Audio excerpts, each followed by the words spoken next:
Kudus di dalam nama Yesus.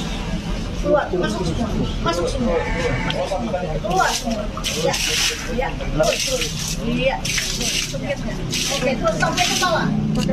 Dalam nama Yesus, dalam nama Yesus, dalam nama Yesus,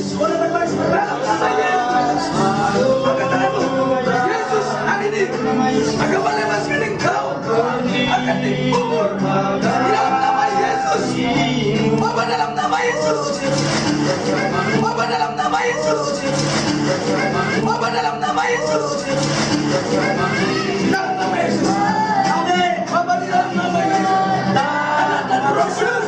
Masukkan dia, lepas dia dalam nama Yesus. Masukkan namanya, dibuat dalam nama Yesus, dalam nama Yesus, dalam nama Yesus, dalam nama Yesus, dalam nama Yesus.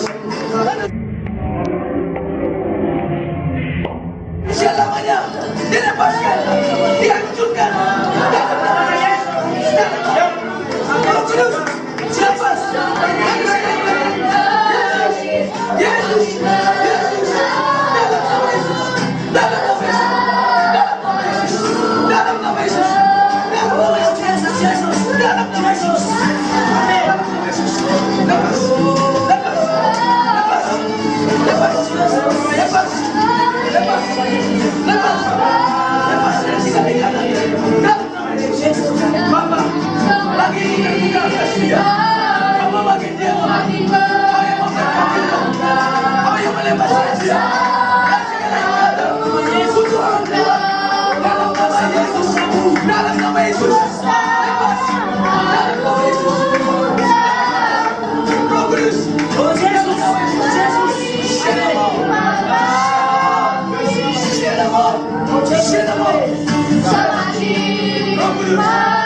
Roh Kudus, keluar dalam nama Yesus.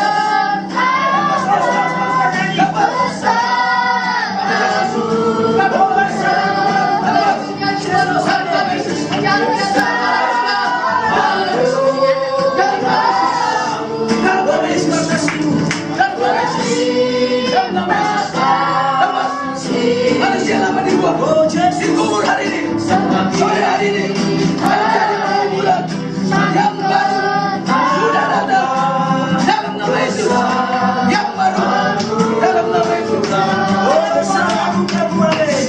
Bebas.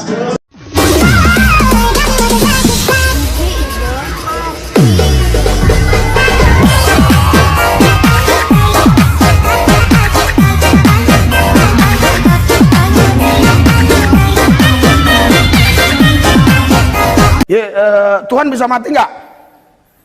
Tuhan bisa mati? Bisa. Enggak. Kalau Tuhan bisa mati ya udahlah, kiamat lah dunia ini kan. Berhentilah kita bernapas kan begitu. Tuhan bisa mati nggak? Enggak. Yesus Tuhan bukan? Yesus Tuhan atau bukan? Bukan. Oh bukan. Oh udah parah lagi kalau ini. Jadi kalau Yesus bukan Tuhan, terus kamu menyembah siapa? Tuhan. Tuhan. Jadi Yesus bukan Tuhan. Yang Tuhan ya, terus yang Tuhan itu siapa? Yesus siapa? Ini lebih apa lagi nih? Silakan duduk dulu ya. Ya. Jadi saudara harus begitu, adik-adik, ya muda-mudi yang di Mentawai Seberut ini, kalian harus menjadi firman yang hidup. Berikan sorak-sorai buat Tuhan.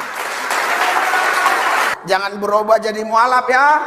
Haleluya. Assalamualaikum warahmatullahi wabarakatuh. Berjumpa lagi dengan HMC News ya, channel Kota Berita yang menyajikan informasi seputar dunia debat lintas agama secara tepat, cepat, akurat, dan terpercaya. Nggak ngerti lagi apa yang harus saya sampaikan dalam melihat kelakuan para pendeta dan juga jemaat-jemaatnya dari denominasi Pentakosta Karismatik. Kita tahu yang membedakan antara karismatik dan juga denom kekristenan yang lain, karismatik menekankan berbahasa roh, menekankan yang namanya mukjizat, baik itu mukjizat kesembuhan, mukjizat bisa berjalan di atas air, mukjizat melipat gandakan penghasilan, uang, dan sebagainya. Bahkan yang nggak kalah keren, teman-teman. Bukan nggak kalah keren ya, malah mungkin kalau berhasil jadi paling keren. yaitu mukjizat membangkitkan orang mati. Saya nggak ngerti apa yang ada di kepala teman-teman kita sebelah ini, sampai apa ya? Sampai mayat, ya, artinya orang yang sudah meninggal, sudah dipetikan, tinggal dikuburkan, itu pun masih diganggu, teman-teman. Masih direcokin, nggak ngerti saya. Orang sudah meninggal, sudah ibadah penghiburan, ya, harusnya tinggal dikebumikan, dikuburkan, ini malah dirame-ramein dengan tumpang tangan dan berbahasa roh. Jadi mereka mendoakan si mayat ini agar bisa bangkit, agar bisa hidup kembali. Saya nggak tahu roh apa yang berbicara kepada pendeta ini sehingga dia terinspirasi, sehingga dia memanggil jemaat-jemaatnya untuk sama-sama tumpang tangan agar mendoakan si mayat untuk segera bangun. Apakah dia termotivasi, terinspirasi oleh seorang pendeta di Afrika yang bernama Pendeta Ab Lukau? Karena memang sering sekali ya, pendeta-pendeta, terutama di Afrika, menjual mukjizat-mukjizat, termasuk mukjizat membangkitkan orang mati. Padahal teman-teman, ketahuan ngibulnya.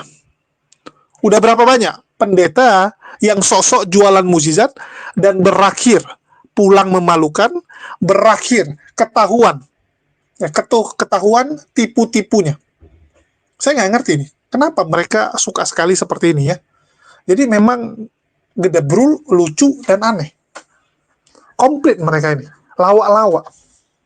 Saya sebenarnya banyak sekali untuk jadi opening bagaimana karismatik itu membuat ya kita itu terhibur, membuat perut kita, teman-teman, ya, perut kita harus tertawa lepas. Banyak videonya, cuman nggak tega saya putarkan semua, teman-teman. Nggak tega gitu. Saya bingung sebenarnya apa yang ada di otak mereka sampai mereka mengikuti pendeta tersebut mendoakan si mayat. Kalau mendoakan dia tenang, mendoakan dia dapat tempat yang terbaik, itu silakan gitu. Ini enggak, mendoakan supaya si mayat bangkit, supaya si mayat hidup kembali. Ini gimana jalan ceritanya, teman-teman? Karena nggak masuk akal si mayat ini bisa bangkit. Kenapa menurut saya nggak masuk akal? Nanti kita akan bedah. Nanti kita akan analisa. Saya akan sampaikan apa saja yang mendasari menurut saya ini nggak mungkin bisa bangkit. Saya akan sampaikan. Tapi sebelumnya kita dengarkan dulu ya, teman-teman. Kita dengarkan dulu dan kita nonton dulu bagaimana pendapat dari teman-teman kita Kristen juga mengenai video ini. Nah, ini lawak, so. Yang jarang dan takut untuk dibicarakan, enggan untuk dibahas dan cenderung untuk dihindari. Di channel ini juga kita akan mendapatkan informasi-informasi yang menarik, terkini, yang sayang untuk dilewatkan. No sensor, tidak pakai inisial. Ketika COVID-19 melanda seluruh dunia, dan termasuk Indonesia juga mengalaminya, pada masa itu, Pendeta Niko Nyoto Raharjo mengatakan bahwa orang-orang yang berbahasa roh itu memiliki peningkatan imunitas tubuh 30-40%. Dan ada sebuah fakta menarik yang terjadi pada saat itu. Pendeta-pendeta yang berasal dari aliran-aliran gereja yang menekankan penggunaan bahasa roh dalam ibadah bersama-sama juga dengan jemaat, ada yang kena COVID, dan itu pasti banyak. Bukan hanya kena COVID, tetapi ada juga yang meninggal. Dengan kata lain, apa yang disampaikan oleh Pendeta Niko Nyoto Raharjo pada waktu itu tidak benar alias bohong.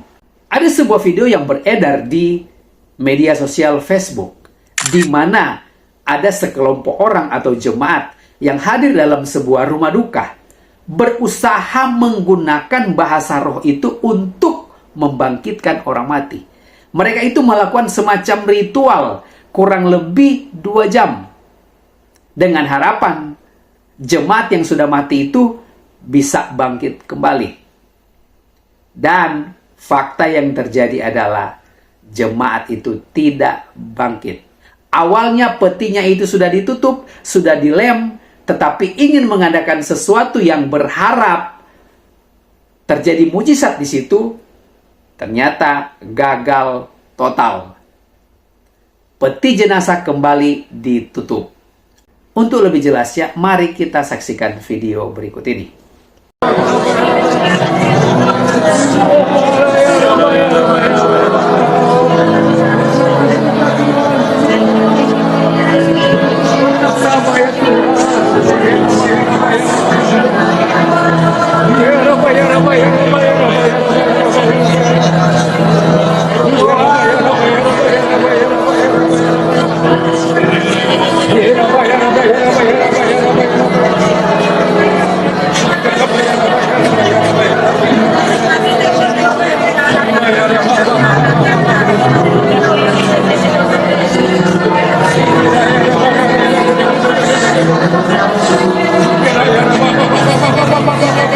Sangat jelas apa yang terjadi di rumah duka itu. Orang-orang berbahasa roh. Dan ini bagi saya memalukan, apalagi terjadi di rumah duka. Di tempat itu pasti yang hadir bukan hanya orang-orang Kristen. Pasti ada orang-orang yang beragama non-Kristen. Dan ketika mereka melihat praktek seperti ini, dan tidak terjadi mujizat, orang yang mati tetap mati, tidak bangkit. Orang-orang atau jemaat-jemaat yang menggunakan bahasa roh di dalam rumah duka itu dianggap sebagai orang-orang gila. Sama seperti yang Paulus katakan di dalam 1 Korintus pasal 14 ayatnya yang ke-23. Dan memang sekarang banyak orang seperti orang gila di dalam pertemuan-pertemuan ibadah. Apalagi ini di dalam ibadah di rumah duka. Ini bukan mempermuliakan nama Tuhan, tetapi mempermalukan. Ini bukan menjadi berkat bagi banyak orang, tetapi menjadi batu sandungan. Memang dalam video ini tidak disampaikan atau tidak diberitahukan jemaat yang meninggal itu berasal dari gereja mana. Gereja mana yang melayani ibadah penghiburan, ibadah tutup peti. Tetapi yang pasti, kalau jemaat-jemaat yang hadir pada waktu itu di rumah duka, mereka itu berbahasa roh serentak, berbahasa roh bersama-sama, ya kemungkinan besar jemaat itu berasal dari Gereja Betel Indonesia atau Gereja Mawar Saron atau gereja-gereja lain yang memang menekankan penggunaan bahasa roh secara bersama-sama di dalam sebuah ibadah. Inilah contoh praktek penggunaan karunia bahasa roh yang kebablasan dan salah. Apalagi dilakukan di rumah duka. Cukup sampai di sini. Dan kita akan bertemu kembali di video-video menarik berikutnya. Tuhan memberkati. Dan sebelumnya di Afrika juga sempat viral ya. Tadi pendeta yang saya sebut, yaitu pendeta Aplukau. Bagaimana videonya? Ya kita bandingkan sama yang pendeta satu ini.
Ya, kalau pendeta yang satu ini sudah ketahuan ngibul dan memang sudah jadi berita internasional, berita dunia. Kalian bisa lihat nih BBC ya teman-teman ya. Digugat ke pengadilan, pendeta yang menghidupkan orang di peti mati. Bangkitlah, teriak pendeta Aplukau kepada sesosok tubuh yang berbaring di dalam peti jenazah. Tubuh itu kemudian perlahan bangkit dan duduk dengan kaku, sementara jemaat di sekelilingnya bersorak-sorai. Kejadian itu direkam kamera dan tayangan videonya menjadi viral di Afrika Selatan. Tetapi tidak semua orang terkesan dengan mukjizat pendeta yang mengaku sebagai nabi tersebut.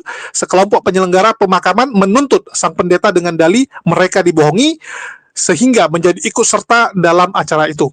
Jadi yang panitia nih teman-teman, panitia keberatan. Mereka merasa mereka dikelabui. 3 perusahaan pemakaman yang mengatakan mereka dimanfaatkan oleh aksi ini sekarang menuntut pendeta Aplukau atas dasar pencemaran nama baik. Kingdom Blue, King and Queen Funeral Service, serta Black Phoenix mengatakan kepada media setempat bahwa wakil gereja mengelabui mereka lewat berbagai cara. Orang-orang yang diduga anggota keluarga jenazah mengatakan kepada Kings dan Queens Funeral Service bahwa mereka bersengketa dengan penyedia layanan pemakaman yang berbeda. Pelanggan juga diduga juga menaruh stiker Black Phoenix pada kendaraan pribadi mereka agar dipercaya King and Queen Funeral Service ketika mereka menyewa kendaraan.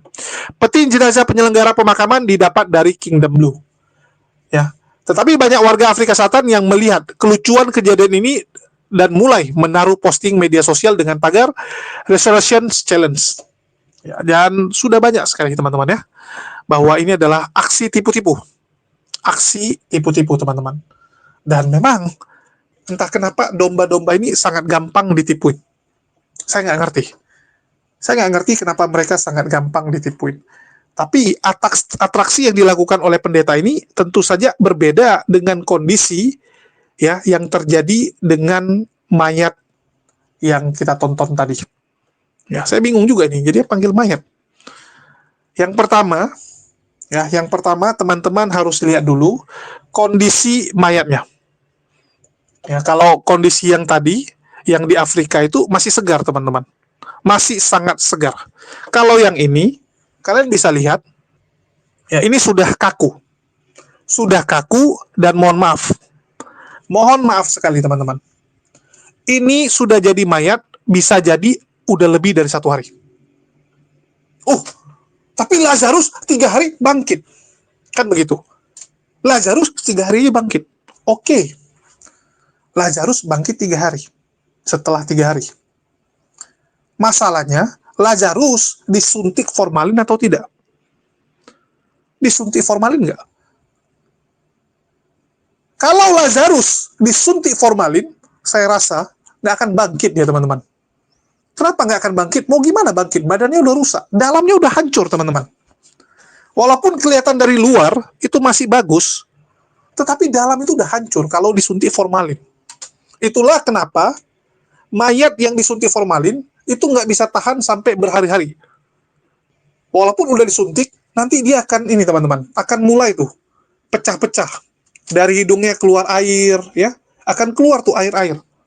Coba tanya teman-teman yang sering melihat pemakaman. Pasti teman-teman, seperti itu yang terjadi kalau pakai formalin.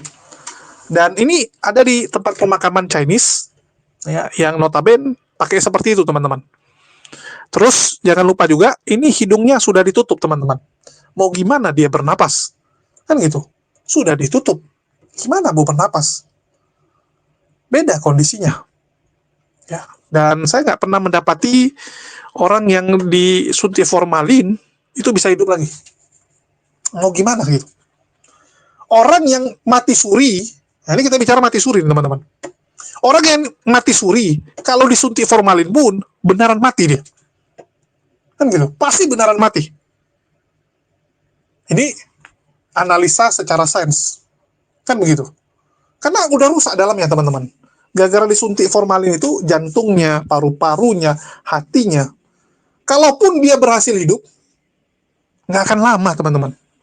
Nggak akan lama, kecuali ya teman-teman, kecuali nanti di masa depan ya kita sudah ada teknologi cangkok jantung, cangkok hati, cangkok paru-paru, semua main ganti gitu. macam mobil gitu. Langsung isi dalam diganti. Ya, paru-paru ganti, liver ganti, jantung ganti, ya, apalagi semua diganti gitu kan, tinggal main ganti. Nah, mungkin hidup. Kalau bisa seperti itu. Kalau enggak ya nggak mungkin, udah hancur dalamnya.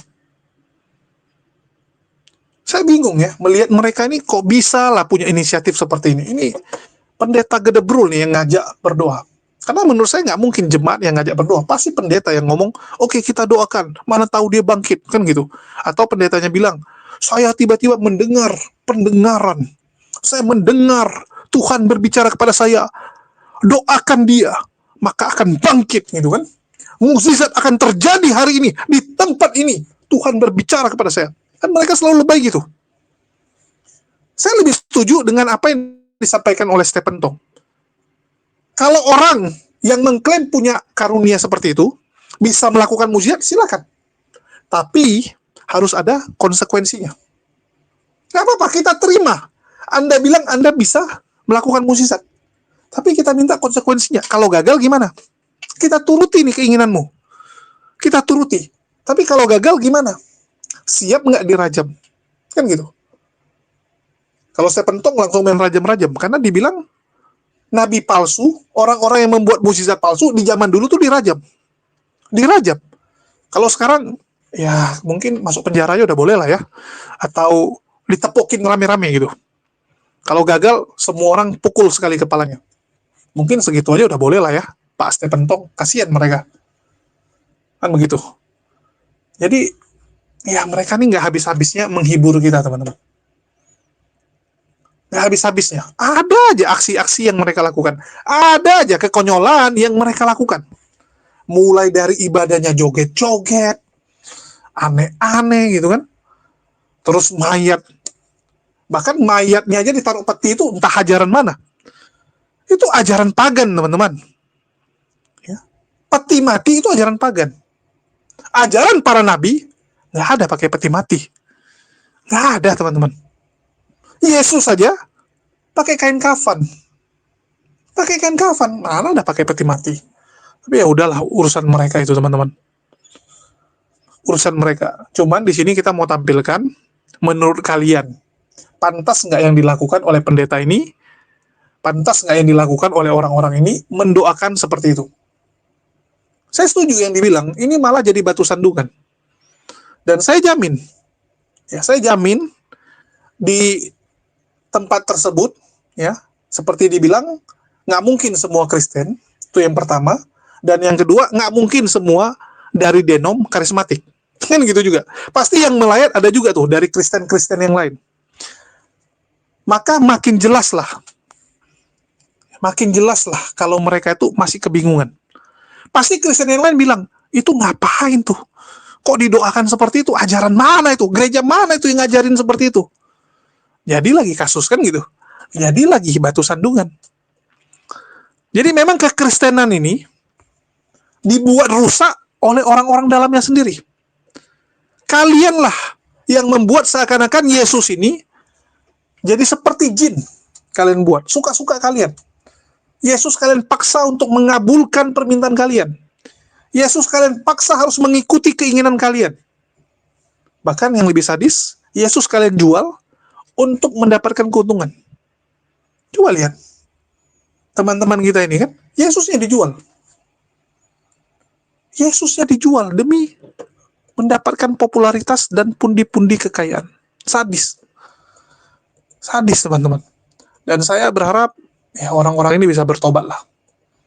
Jangan lagi mau percaya yang begini-begini. Jangan lagi mau dikelabui. Jangan lagi ya akal kalian dimatikan. Jangan. Yuk, melangkah menuju cahaya kebenaran. Ambil satu langkah yang berani. Ya, ambil satu tindakan. Mari melangkah menuju kebenaran yang hakiki, menyembah Tuhan yang benar. Mungkin itu aja yang bisa saya sampaikan, teman-teman ya.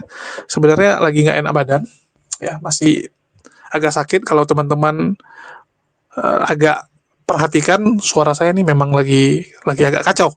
Bahkan lagi susah berpikir karena sakit kepala, teman-teman ya. Agak sakit kepala. Jadi mohon dimaklumi. Dan bagi teman-teman yang belum subscribe dan belum aktifkan lonceng, jangan lupa di subscribe dan aktifkan lonceng, dan jangan lupa juga dibantu share-share teman-teman. Bantu share ke teman-teman yang lain agar teman-teman yang lain juga tahu berita konyolnya pendeta dan jemaat ini. Supaya mereka tahu bahwa channel ini akan terus menampilkan berita-berita terbaru seputar dunia debat. Makasih buat semuanya. Di akhir kata saya ucapkan wassalamualaikum warahmatullahi wabarakatuh. Sampai jumpa di konten-konten kita berikutnya.